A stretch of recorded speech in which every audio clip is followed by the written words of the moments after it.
Assalamualaikum warahmatullahi wabarakatuh. Perkenalkan, saya sebagai moderator dari kelompok 1 akan menjelaskan materi mengenai hukum tata negara, yaitu demokrasi dan HAM. Saya sendiri berada di Ramadan NIM 2024-0005. Lalu anggota saya ada Nicola Fernando 2021-20137, Siska Anggi Wijayanti 2024-20004, Nada Tegar Fahmi Amrullah 2024-20008, Dian Anggraini 2024-20009, Nadia Ayu Safira 2024-20010, dan Elsa Mutiara 2024-20011.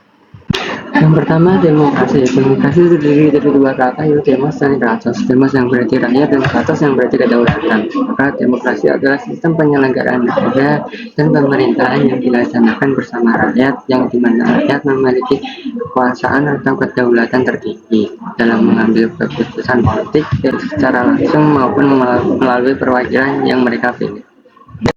Kemudian ada konsep demokrasi yang pertama, from the people atau dari rakyat, menegaskan bahwa asal-usul kekuasaan negara adalah rakyat itu sendiri.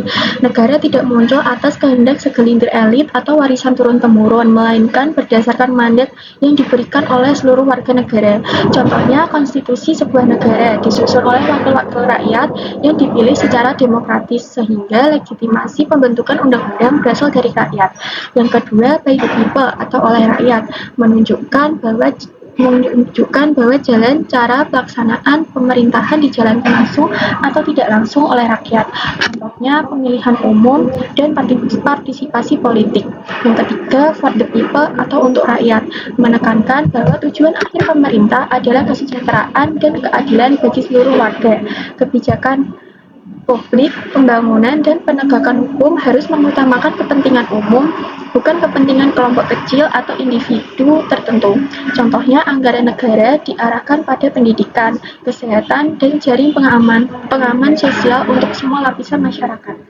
Bentuk-bentuk dan sistem demokrasi.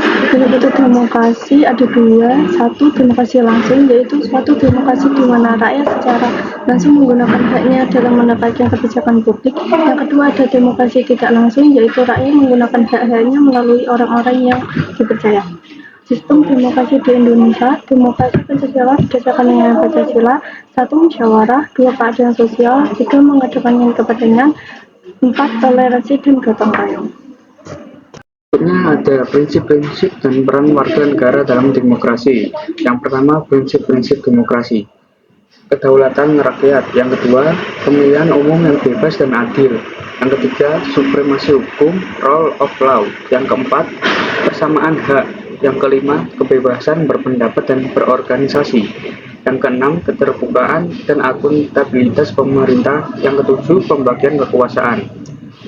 Selanjutnya, peran rakyat dalam pemilu. Yang pertama, berpartisipasi dalam pemilu. Yang kedua, mengawasi kinerja dan pemerintahan. Yang ketiga, menyuarakan aspirasi. Keempat, terlibat dalam organisasi sosial dan politik. Yang kelima, mematuhi hukum dan peraturan. Yang terakhir, menjaga toleransi dan keutuhan NKRI. Selanjutnya ada pengertian dan dasar hukum hak asasi manusia, di mana hak asasi manusia memiliki pengertian yakni hak dasar yang melekat pada setiap manusia sejak lahir yang bersifat universal, tidak dapat dicabut dan tidak dapat dibagi-bagi. Hak asasi manusia meliputi hak hidup, hak kebebasan berpendapat, hak atas keadilan, dan hak atas pendidikan. Kemudian dari dasar hukum hak asasi manusia, pertama, Undang-Undang Dasar 1945 pasal 28A sampai 28J. Yang kedua ada Undang-Undang Nomor 39 Tahun 1999 tentang hak asasi manusia. Yang ketiga ada Undang-Undang Nomor 26 Tahun 2000 tentang pengadilan hak asasi manusia. Selanjutnya ada Deklarasi Universal Hak Asasi Manusia sebagai referensi internasional. Selanjutnya ada jenis-jenis HAM. Yang pertama, hak sipil dan politik, yaitu hak hidup, hak kebebasan beragama, hak berpendapat, hak memilih dalam pemilu. Yang kedua, hak ekonomi, sosial dan budaya. yaitu hak mendapatkan pendidikan, pekerjaan, jaminan sosial, layanan kesehatan. Yang ketiga, ada hak atas pembangunan dan lingkungan, yaitu hak hidup dalam lingkungan yang bersih dan sehat, serta hak atas pembangunan yang berkelanjutan. Selanjutnya, ada lembaga penegak HAM di Indonesia, yaitu yang pertama Komnas HAM, Komisi Nasional Hak Asasi Manusia, yaitu pemantauan, penyuluhan, mediasi, dan investigasi pelanggaran HAM. Yang kedua ada Pengadilan HAM, menangani kasus-kasus pelanggaran HAM berat. Yang ketiga, lembaga-lembaga lain, contohnya Ombudsman, Komisi Perlindungan Anak Indonesia, atau KPAI, dan Lembaga Bantuan Hukum atau LBH. Upaya dan peran warga negara dalam penegakan hukum. Upaya dalam penegakan hukum HAM antara lain yang pertama pembentukan Komisi Nasional Hak Asasi Manusia atau Komnas HAM. Yang kedua pembentukan Pengadilan HAM. Yang ketiga pembentukan instrumen HAM. Yang keempat menanggulangi segala bentuk pelanggaran HAM. Yang kelima partisipasi masyarakat. Peran warga negara dalam penegakan hukum HAM antara lain yang pertama menghormati HAM orang lain, yang kedua menolak pelanggaran HAM, yang ketiga melaporkan pelanggaran HAM, yang keempat berpartisipasi dalam upaya penegakan HAM. Terakhir adalah kesimpulan. Kesimpulan yang pertama mengenai demokrasi. Demokrasi adalah sistem penyelenggaraan negara dan pemerintahan yang dilaksanakan bersama rakyat, yang dimana rakyat memiliki kekuasaan tertinggi dalam mengambil keputusan.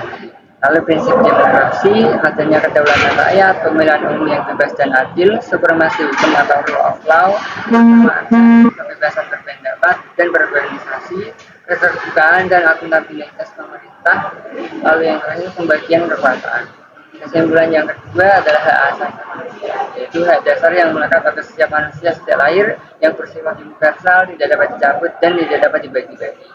Lalu peran warga negara dalam HAM yaitu menghormati HAM orang lain, menolak pelanggaran HAM, melaporkan pelanggaran HAM, dan berpartisipasi dalam upaya penegakan HAM. Kesimpulan yang kedua adalah hak asasi manusia, yaitu hak dasar yang melekat atas setiap manusia sejak lahir, yang bersifat universal, tidak dapat dicabut dan tidak dapat dibagi-bagi. Lalu peran warga negara dalam HAM yaitu menghormati HAM orang lain, menolak pelanggaran HAM, melaporkan pelanggaran HAM, dan berpartisipasi dalam upaya penegakan HAM. Sekian dari kelompok kami. Terima kasih. Wassalamualaikum warahmatullahi wabarakatuh.